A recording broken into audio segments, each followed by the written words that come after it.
The day exactly was January the 7th of this year. After the Celtics blew a 25-point lead to the New York Knicks and fell out of the playoff picture, national media wanted both Jason Tatum and Jaylen Brown traded, and there was a widespread belief that they had no chemistry on the court.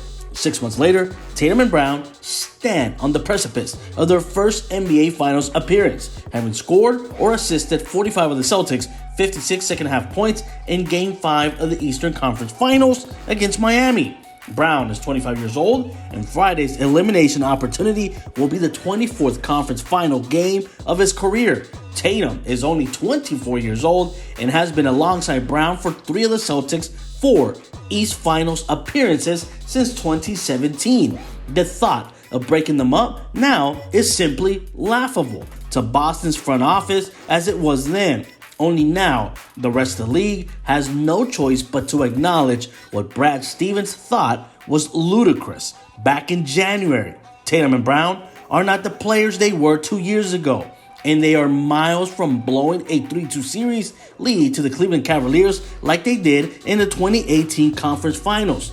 They were respectively 19 and 20 years old at the time. Neither had made an all-star team yet or even averaged 15 points per game. They were fresh puppies, but they were Boston's 2 leading playoff scorers with a chance to eliminate LeBron James and reach the NBA Finals.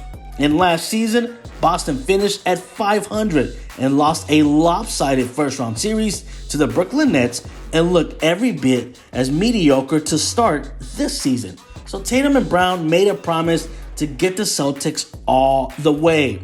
Since then, the Celtics have been the most dominant team in the entire league. Tatum made the All-NBA first team, and Brown is knocking on the door of a third-team selection. You might think Tatum and Brown are finished products, given how often we have seen them on this big stage. Brown is one of 8 players in NBA history to play more than 75 playoff games before turning 26 years old. Only the late, great Kobe Bryant had more playoff points than Tatum, 1,508 at his age. Look, nobody out there is questioning whether the Boston Celtics should part with one of them anymore. Instead, we are left to wonder how long could they play together and what they might accomplish before they are all done. Brown is signed through the 2024 season, and Tatum can enter free agency in 2025. But they are convinced they can win the title this season, and that could be enough to convince them to tie their careers together in Boston for their entire prime.